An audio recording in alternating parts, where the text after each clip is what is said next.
دلوقتي يا دكتورة أنا ولدت الحمد لله بالسلامة، وعايزة أعرف إمتى هيرجع تاني التبويض بتاعي والدورة الشهرية بتاعتي. بكل بساطة طول ما أنتي بترضعي طبيعي فده هيكون غير متوقع.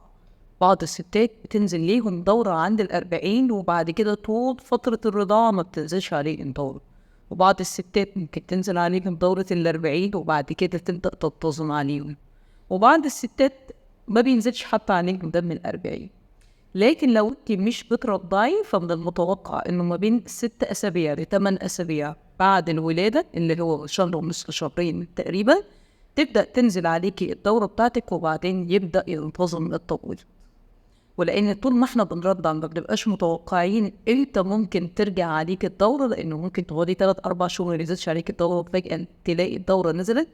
ولان ده شيء غير متوقع، وبالتالي بننصح دايما باستخدام وسيلة منع حمل حتى لو انت بترضعي طبيعي ومفيش دورة بتنزل عليكي بشكل منتظم.